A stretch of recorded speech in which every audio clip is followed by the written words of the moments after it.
Shalom dan selamat malam untuk saudara pendengar saudara rohani yang dikasihi Tuhan Yesus Kristus. Selamat datang di renungan rohani malam hari ini. Saya berdoa agar saudara sehat selalu, semoga Roh Kudus hadir di tengah kita saat ini. Jika saudara ada yang sedang sakit, marilah kita sama-sama berdoa untuk kesembuhan saudara dan pemulihan keadaan saudara. Kita harus berharap dan tidak berhenti berpengharapan kepada Tuhan. Sebelum kita mulai renungan malam ini, marilah kita bersama-sama berdoa. Bapa kami yang di surga, Bapa di dalam nama Tuhan Yesus Kristus. Kami sungguh mengucap syukur, ya Tuhan, oleh karena Engkau sangat baik buat kami. Engkau ada bersama kami dan menopang hidup kami di siang hari dan di malam hari. Engkau ada bersama-sama dan menyertai kami. Tuhan, kami memuji dan bersyukur kepadamu pada malam hari ini kami masih bisa berkumpul di rumah kami yang kecil ini. Tuhan, saat ini kami hendak mendengarkan firman-Mu. Berilah pengetahuan dan bimbinglah hamba-Mu ini, agar apa yang Engkau firmankan dapat bekerja sesuai kehendak-Mu, buat kami jemaat-Mu. Bukalah hati dan pikiran kami untuk mendengar dan menerima firman-Mu. Kiranya firman-Mu ini dapat menjadi berkat bagi kami. Berbicaralah, Tuhan, kami sudah siap menerima firman-Mu. Di dalam nama Tuhan Yesus Kristus kami berdoa dan mengucap syukur. Amin.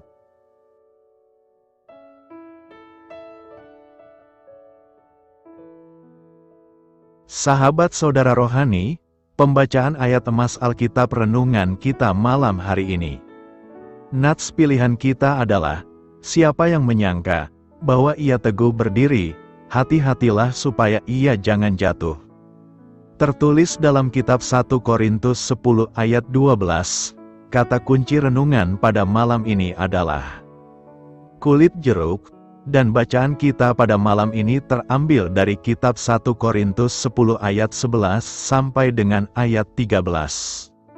Semuanya ini telah menimpa mereka sebagai contoh dan dituliskan untuk menjadi peringatan bagi kita yang hidup pada waktu, di mana zaman akhir telah tiba.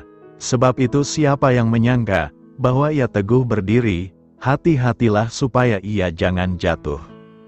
Pencobaan-pencobaan yang kamu alami ialah pencobaan-pencobaan biasa, yang tidak melebihi kekuatan manusia.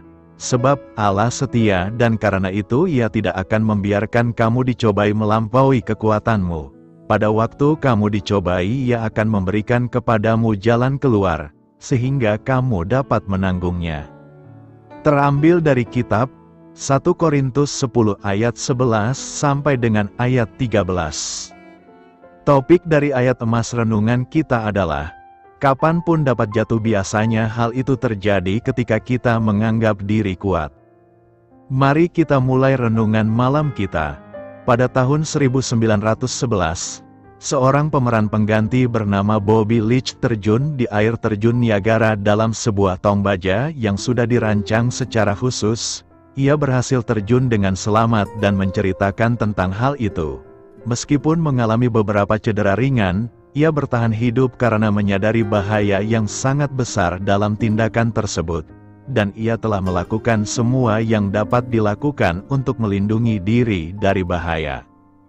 Beberapa tahun kemudian, ketika sedang berjalan menyusuri sebuah jalan di New Zealand, Bobby Leach terpeleset kulit jeruk, jatuh, dan mengalami patah kaki yang parah. Ia kemudian dibawa ke rumah sakit dan meninggal di sana akibat komplikasi dari peristiwa itu. Ia justru mengalami cedera yang lebih parah saat berjalan kaki di New Zealand daripada saat ia terjun di air terjun Niagara. Ia tidak siap menghadapi bahaya di situasi yang dianggapnya aman. Beberapa godaan hebat yang bergemuruh di sekeliling kita bagaikan suara gemuruh air di Niagara tidak akan membahayakan kita. Akan tetapi, suatu peristiwa kecil yang tampaknya tidak berarti dapat membuat kita jatuh. Mengapa demikian? Karena kita tidak hati-hati dan tak menyadari bahaya yang mungkin terjadi. Kita keliru karena berpikir bahwa kita berada dalam keadaan aman. Kita harus selalu waspada terhadap godaan, Orang Kristiani yang berkemenangan adalah seorang Kristiani yang waspada, yang selalu berhati-hati bahkan ketika menghadapi kulit jeruk yang kecil. Pencobaan tidak melebihi kekuatan kita. 1 Korintus 10 ayat 13 berkata, pencobaan-pencobaan yang kamu alami adalah pencobaan-pencobaan biasa, yang tidak melebihi kekuatan manusia. Sebab Allah setia dan karena itu Ia tidak akan membiarkan kamu dicobai melampaui kekuatanmu. Pada waktu kamu dicobai Ia akan memberikan kepadamu jalan keluar, sehingga kamu dapat menanggungnya. Pernyataan Paulus ini merupakan sebuah prinsip yang diajarkan iman Kristen. Jika kita hidup di dalam Tuhan, Tuhan tidak akan mengizinkan datangnya pencobaan di luar kemampuan kita untuk menanggungnya. Dalam setiap pencobaan dan ujian yang datang ke dalam hidup kita, Allah akan tetap setia. Allah akan menyediakan jalan keluar bagi ujian itu. Kita tidak perlu menyerah dengan malah berbuat dosa. Kita dapat tetap setia dan taat kepada Allah di setiap situasi. Dengan prinsip iman itu kita diberikan motivasi dari Ilahi ketika menjalani hidup sebagai orang beriman. Doa Bapa kami yang meminta, lepaskanlah kami dari pencobaan, akan dijawab, akan tetapi, janji ini tidak berarti kalau orang percaya tidak akan menghadapi kesulitan dalam hidup ini. Sebaliknya, Yesus justru berkata, dalam dunia kamu menderita penganiayaan, tapi perkataan Yesus selanjutnya yang menjadi penghiburan yang besar bagi setiap orang percaya. Tetapi kuatkanlah hatimu, aku telah mengalahkan dunia. Paulus dan teman seperjalanannya mengalami pencobaan yang berat ketika memberitakan Injil ke daerah-daerah yang baru. Inilah kesaksiannya, beban yang ditanggungkan atas kami adalah begitu besar dan begitu berat, sehingga kami telah putus asa juga akan hidup kami.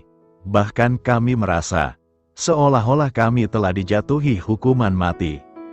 Seolah-olah, Paulus telah dicobai melebihi apa yang ia mampu tanggung dengan memakai ungkapan, begitu besar dan begitu berat.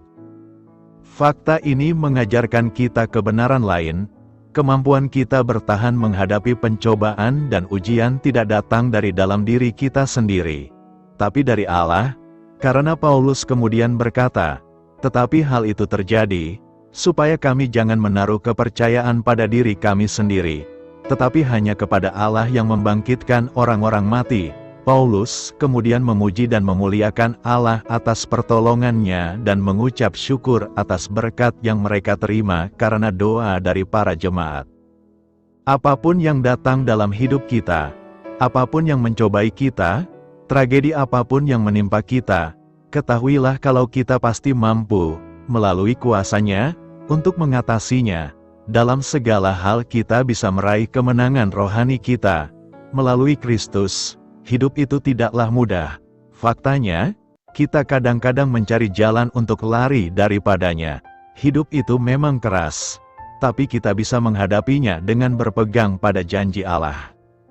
Orang percaya di dalam Kristus itu, lebih daripada pemenang, sebab semua yang lahir dari Allah, mengalahkan dunia. Dan inilah kemenangan yang mengalahkan dunia, iman kita, untuk mengatasi pencobaan dan tantangan dari dunia berarti menang terhadap mereka. Seperti halnya Daud, karena kuasa Allah, barulah ia bisa mengalahkan Goliat. Rencana jahat iblis tidak akan pernah bisa menang. Mereka telah cukup menyesakkan aku sejak masa mudaku, tetapi mereka tidak dapat mengalahkan aku.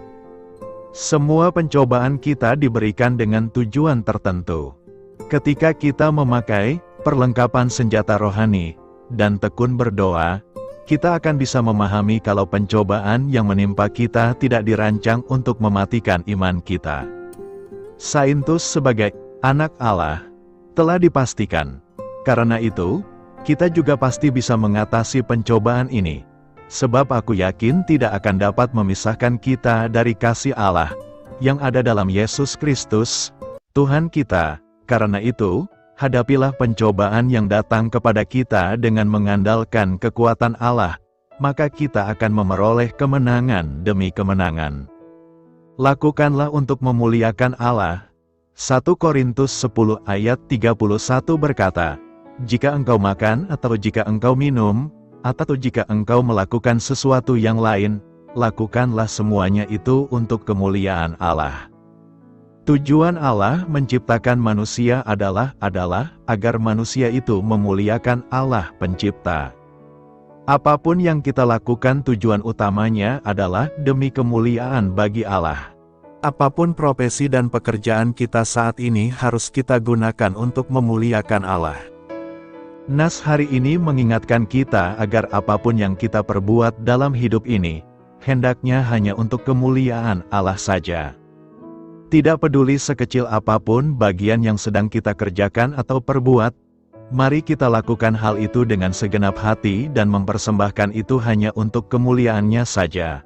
Allah tidak akan melihat seberapa kecil atau besar hal yang kita lakukan, namun Dia melihat kesungguhan dan ketulusan kita dalam mengerjakannya, mengerjakan hal kecil namun dengan sungguh-sungguh dan memuliakan nama-Nya jauh lebih berharga daripada melakukan pekerjaan besar namun tidak berkenan di hadapan-Nya. Dalam nas hari ini ada beberapa saat yang harus kita lakukan untuk memuliakan nama-Nya, yakni: pertama, ketika kita makan harus memuliakan Tuhan. Banyak orang yang makan bukan untuk memuliakan Tuhan, tetapi untuk memuaskan hawa nafsu mereka. Seharusnya apapun yang kita makan, kita melakukannya untuk Tuhan dan bukan untuk diri kita. Kedua, ketika kita minum harus memuliakan Tuhan. Ketika minum, entah kita meminum apapun, jikalau dilakukan dengan tujuan untuk memuliakan Tuhan di dalam tubuh kita, maka Allah pasti disenangkan. Itulah sebabnya mengapa Allah membenci para pemabuk.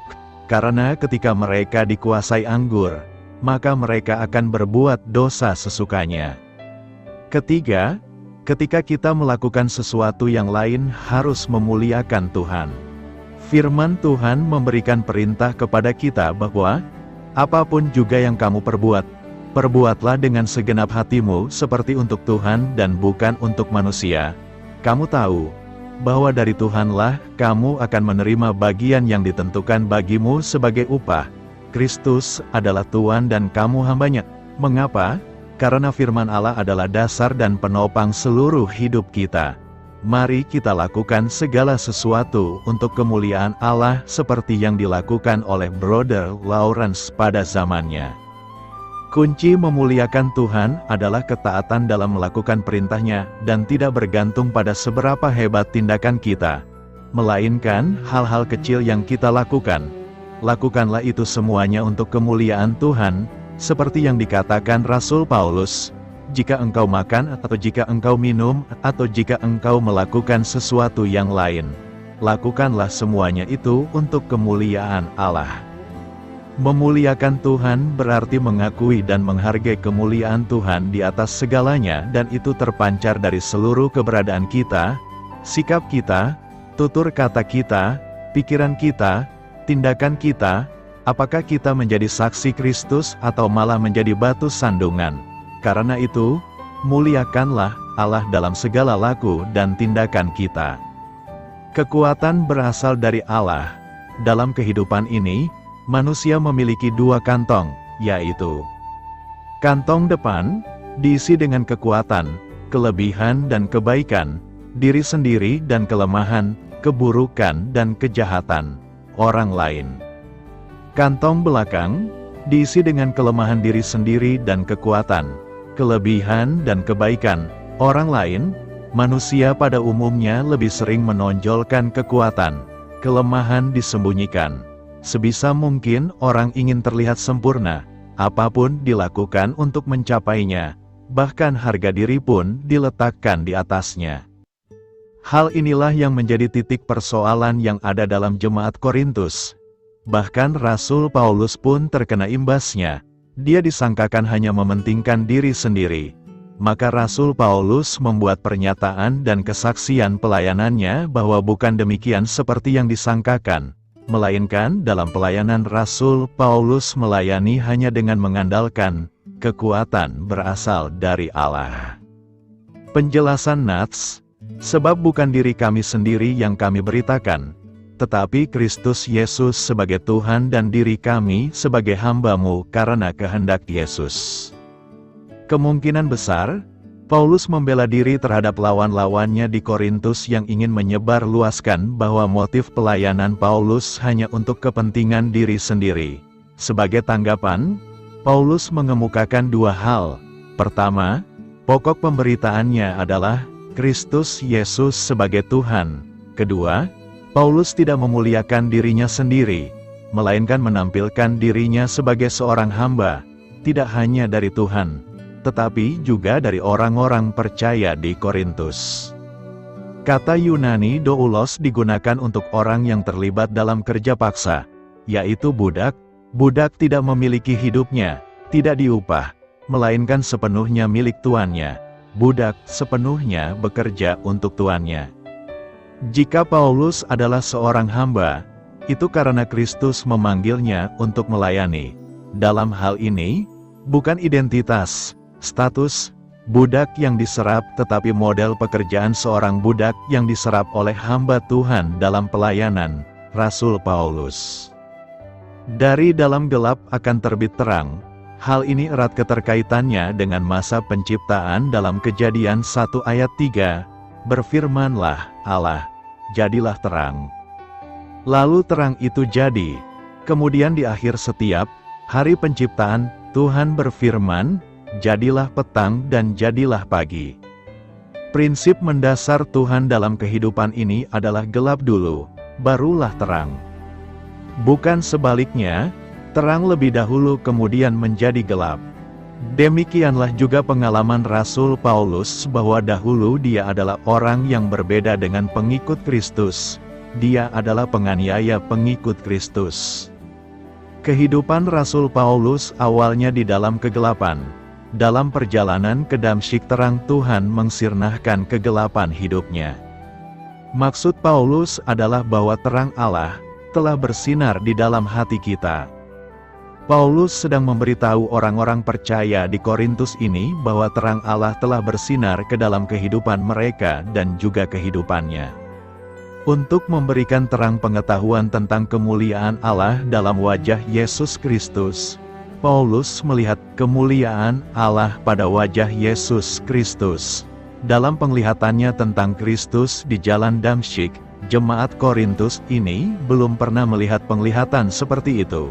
Namun Paulus telah memberi mereka pengetahuan tentang kemuliaan Allah, dan pengajarannya telah memberi mereka gambaran yang kuat tentang kemuliaan Allah dalam wajah Yesus Kristus. Kini dia menjadi rasulnya memberitakan Injil. Terang tidak pernah dikalahkan oleh kegelapan. Artinya terang itu adalah sebuah kekuatan, dan sumbernya adalah Allah dan kemudian sekarang dinampakkan pada wajah Kristus. Terang Tuhan itulah yang diterima oleh Rasul Paulus sehingga dia kuat dalam kelemahan, dan dimampukan melayani sebagai hambanya. Inilah pokok tugas gereja adalah memanggil orang-orang berdosa dari kegelapan menuju terang oleh Yesus Kristus. Ayat 7, terang itu adalah sebuah kekuatan yang tak terkalahkan. Dianalogikan Rasul Paulus keadaan itu seperti harta dalam bejana tanah liat. Walaupun harta tersebut sangat mulia, tetapi kemasannya adalah bejana tanah liat. Figurasi bejana tanah liat sering digunakan oleh banyak orang dalam berbagai konteks, dan dengan pelbagai penekanan analogi. Dalam konteks ini bejana tanah liat menyiratkan sesuatu yang tidak berharga dan lemah. Tidak berharga merupakan kontras terhadap harta, sedangkan lemah merupakan kontras terhadap kekuatan Allah. Poin penting dalam figurasi ini pasti dengan mudah ditangkap oleh masyarakat kuno maupun kita saat ini. Hampir setiap hari mereka menggunakan bejana tanah liat, misalnya untuk mengambil air, minum air, menakar biji-bijian. Bejana tanah liat sangat murah dan mudah didapatkan. Di samping itu pula, bejana tanah liat juga mudah retak dan hancur. Barang-barang semacam itu memang tidak dimaksudkan untuk digunakan dalam jangka waktu yang lama. Begitu retak maka tidak dipergunakan lagi. Jika suatu harta diletakkan di dalam bejana tanah liat, yang terlihat dari luar adalah bejana itu. Dengan kata lain, kelemahan dan ketidakberhargaan bejana tanah liat lebih mudah terlihat daripada harta di dalamnya. Apa yang diungkapkan oleh Paulus di sini sangat luar biasa. Dengan semua pengorbanan dan kelebihan yang dia miliki, Paulus memiliki banyak alasan untuk memegahkan diri. Tetapi Paulus menggambarkan dirinya dan pelayanannya seperti lemahnya dan tidak berharganya bejana tanah liat. Saya menyederhanakan yang mau dikatakan Paulus adalah, isi lebih penting daripada bungkusnya, memberitakan terang Kristus adalah yang utama dalam hidupnya. Paulus hanyalah hamba. Dengan mengakui, merengkuh dan menceritakan kelemahan-kelemahannya, Paulus ingin menegaskan kekuatan dari Allah yang melimpah yang terus bekerja di dalam dirinya. Merengkuh semua kelemahan, dia justru bisa berkata, "Ketika aku lemah, aku kuat." Ayat 8-12 berkata, wujud kelemahan diri dalam kekuatan Allah. Wujud yang pertama adalah penyertaan Allah dalam pelayanan yang berat. Setiap bagian awal pada ayat 8-9 ini menunjukkan kelemahan diri sendiri. Bagian akhir menunjukkan kekuatan Allah. Paulus bersaksi bahwa dalam segala hal kami ditindas, namun tidak terjepit. Kami habis akal, namun tidak putus asa. Kami dianiaya, namun tidak ditinggalkan sendirian.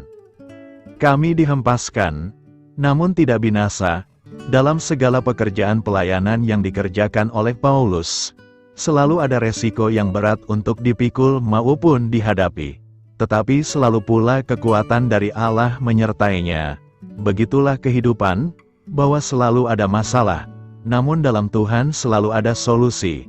Sederhananya, dalam setiap duka cita selalu ada sukacita. Habis gelap, terbitlah terang. Mati dulu, kemudian bangkit, bukan sebaliknya. Ayat 10-12 wujud kedua adalah mencerminkan kematian dan kehidupan Kristus. Paulus berkata, dia selalu membawa kematian Yesus dalam tubuhnya. Apa arti dari frasa, membawa kematian Yesus? Sesuai dengan teks Yunani, terjemahan, kematian, di sini dari kata nekrosis. Artinya proses kematiannya. Jadi yang dipikirkan Paulus adalah keseluruhan proses yang membawa Yesus pada kematian, bukan hanya pada saat kematian tiba. Arti di atas dipertegas dengan penggunaan kata, senantiasa, dan terus-menerus. Jika yang dimaksud adalah kematian, peristiwa itu tentu saja tidak bisa terjadi berulang kali.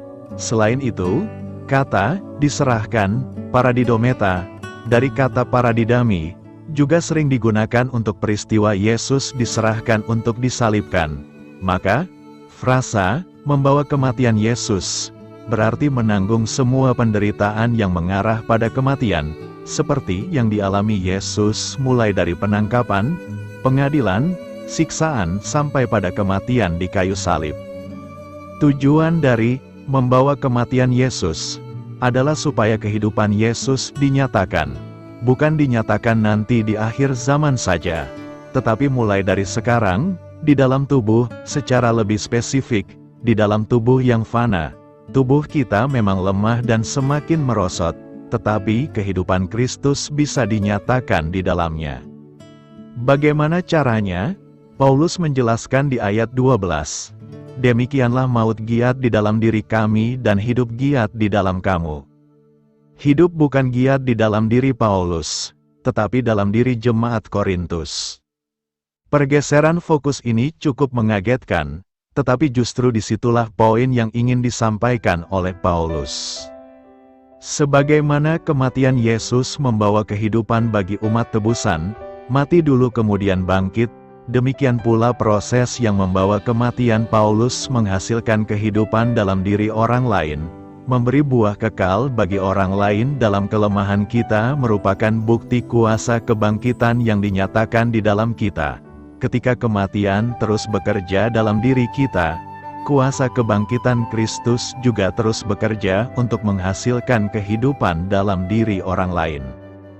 Renungan atau refleksi, saya lebih menganjurkan, agar masing-masing pengkhotbah sendiri membuat refleksi sesuai konteks jemaat maupun pendengar. Meski demikian, saya membuat satu refleksi dari analogi bulan purnama, bahwa bulan tidak memiliki terang. Tetapi mengapa ketika bulan purnama terjadi, dia menyinari kegelapan bumi berubah menjadi begitu indahnya? Karena ada sinar matahari yang diserap dan dipantulkan bulan ke bumi. Matahari adalah sumber terang, bulan hanya memantulkan terang itu, dan bumi memerlukan terang itu. Gereja adalah tubuh Kristus. Terang dari Dialah yang menyinari seluruh pelayan dan jemaatnya sehingga terjadi pertumbuhan jemaat. Maka berdasarkan tema, kekuatan berasal dari Allah, kekuatan itu adalah terang. Terang tidak pernah dikalahkan oleh kegelapan. Maka marilah hidup di dalam terang Tuhan, dan menjadi terang sekecil lilin pun akan menjadi berkat dalam kegelapan dunia ini. Apa artinya waspadalah supaya kamu jangan jatuh? Rasul Paulus memahami pentingnya belajar dari masa lalu. Dalam 1 Korintus 10, ia menyoroti peristiwa-peristiwa dari sejarah Israel untuk memberikan contoh-contoh realitas rohani dan memperingatkan terhadap dosa. Paulus ingin para pembacanya belajar, sama seperti yang telah ditemukan Israel, bahwa kesombongan rohani adalah penipu yang kuat dan mengandalkan diri sendiri adalah penghancur yang hebat. Karena itu siapa yang menyangka bahwa ia teguh berdiri, hati-hatilah supaya ia jangan jatuh. Bersikap teguh adalah ungkapan yang berarti, berhati-hatilah, waspada, atau berjaga-jaga. Kata teguh dalam ayat 12 mengacu pada berpegang teguh pada pendirian, bersikap teguh, atau tetap teguh dalam posisi seseorang. Paulus menyampaikan gagasan tentang seseorang yang mengira ia teguh dalam iman, tetapi pada kenyataannya terlalu percaya diri dan menipu diri sendiri. Karena itu, jikalau kamu menyangka bahwa engkau teguh berdiri, hati-hatilah supaya engkau jangan jatuh. Kata 1 Korintus 10 ayat 12 dalam New International Version. Rasul Petrus dengan terkenal membanggakan dedikasinya yang menantang maut kepada Kristus. Tuhan, aku bersedia masuk penjara dan mati bersama-sama dengan engkau, katanya. Jawaban Yesus serius. Aku berkata kepadamu, Petrus, sebelum ayam berkokok hari ini, engkau telah 3 kali menyangkal bahwa engkau mengenal aku. Dengan kata lain, berhati-hatilah, Petrus, jangan sampai Anda jatuh. Beberapa menit kemudian, Yesus memberitahu Petrus, Yakobus, dan Yohanes, berjaga-jagalah dan berdoalah, supaya kamu tidak jatuh ke dalam pencobaan. Berjaga-jagalah supaya kamu jangan jatuh, adalah peringatan bagi mereka di gereja yang yakin akan kebenaran mereka sendiri. Orang-orang ini harus berhati-hati karena mereka mungkin malah siap untuk jatuh seperti orang Israel yang berdosa di padang gurun.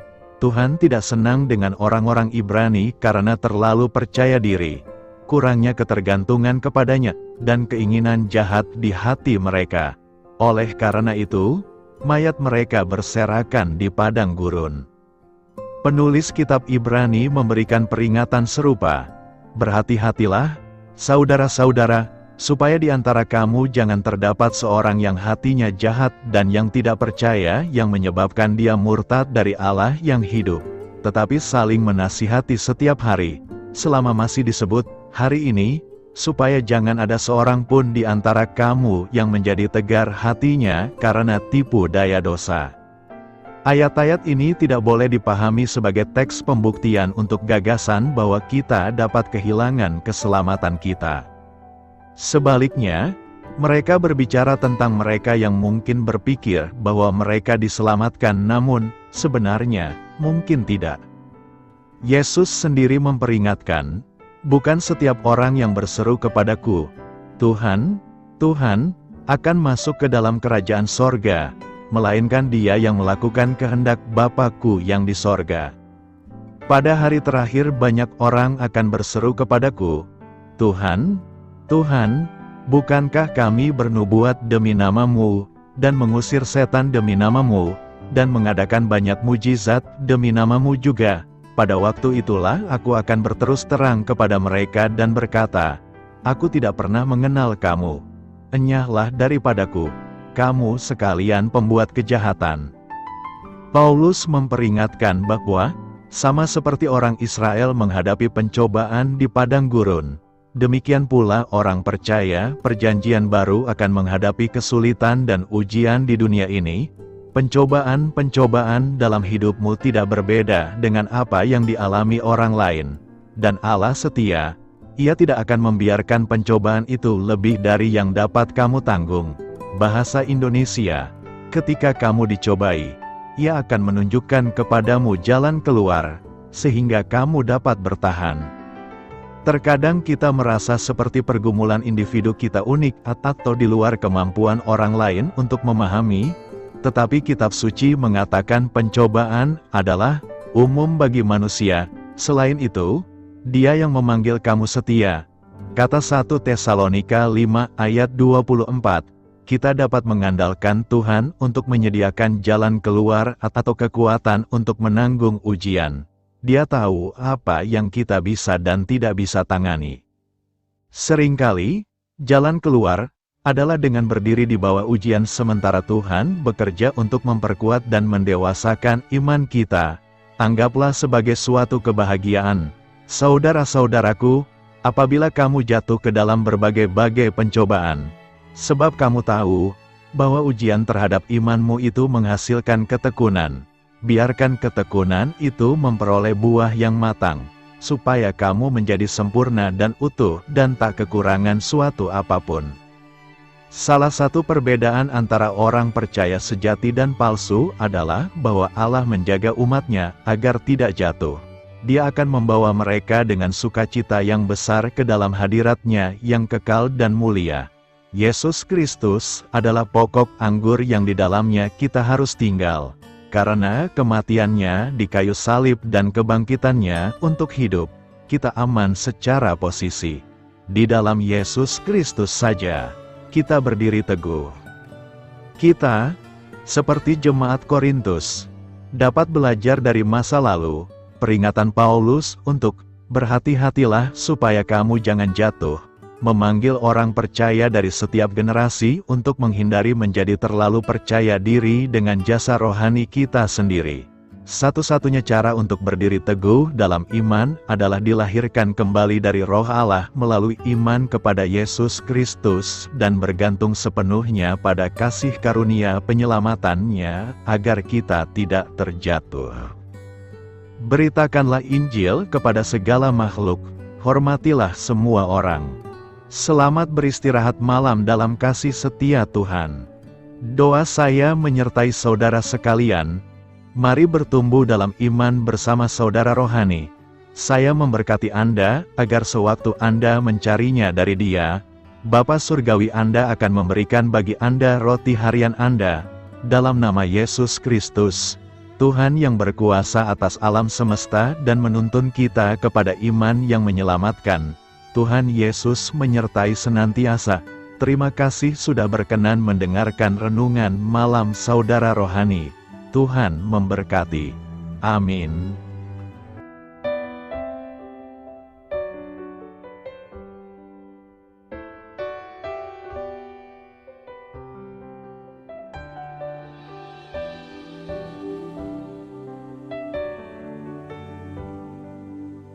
Marilah kita renungkan, sahabat saudara rohani, demikianlah renungan firman Tuhan malam hari ini. Semoga menjadi berkat di dalam hidup kita dan menjadikan kita pribadi yang lebih baik. Sebelum kita beristirahat pada malam hari ini, marilah kita berdoa. Bapa kami yang di surga, Bapa di dalam nama Tuhan Yesus Kristus, kami sungguh mengucap syukur, ya Tuhan, oleh karena Engkau sangat baik buat kami. Engkau ada bersama kami dan menopang hidup kami di siang hari dan di malam hari. Engkau ada bersama-sama dan menyertai kami, ya Tuhan Yesus. Kami mengucap syukur untuk firman-Mu, Ya Tuhan, yang memberikan kami kekuatan dan menyadarkan kami bahwa kami tidak perlu takut dengan gelap dan malam. Sebab Tuhan, Engkau ada bersama kami. Engkau melindungi kami dan menjadi perisai bagi kami hamba-Mu berdoa saat ini. Tuhan, untuk setiap pendengar renungan ini yang mengalami ketakutan, kecemasan, kegelisahan, pada situasi gelap dan malam hari di dalam nama Tuhan Yesus Kristus. Kuasa Tuhan melepaskan mereka dari segala ikatan roh-roh ketakutan yang mengikat mereka saat ini. Tuhan melepaskan setiap anak-anak-Mu dari segala rasa takut dan kecemasan. Di dalam nama Tuhan Yesus segala kuasa-kuasa roh jahat, kuasa setan iblis yang mengganggu anak-anak-Mu, ya Tuhan, tolong hancurkan dan halaukan dengan kuasa-Mu. Dalam nama Tuhan Yesus Kristus, berkati setiap kami anak-anak-Mu, ya Tuhan, dan lindungilah kami. Kami aman di dalam Engkau. Ya Tuhan, penuhilah setiap hati kami dengan keberanian, damai sejahtera, dan sukacita serta ketenangan yang dari Tuhan. Berkati kami di malam hari ini, saat kami tidur dan beristirahat. Kuasa-Mu, ya Tuhan, menaungi setiap kami, memberkati dan melindungi kami. Bangunkanlah kami kembali besok pagi dengan kekuatan yang baru. Tubuh yang sehat diberkati Tuhan dan berkat-berkat yang baru, Tuhan sediakan bagi kami. Terima kasih, ya Tuhan, kami sungguh mengucap syukur untuk firman-Mu yang menguatkan kami. Dalam nama Tuhan Yesus Kristus Juru Selamat kami, Bapa kami yang baik, kami mengucap syukur dan berdoa haleluya. Amin.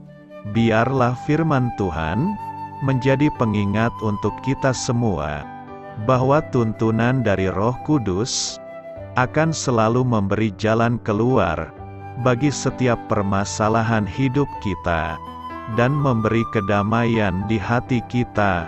Amin. Sampai jumpa di renungan malam saudara rohani berikutnya.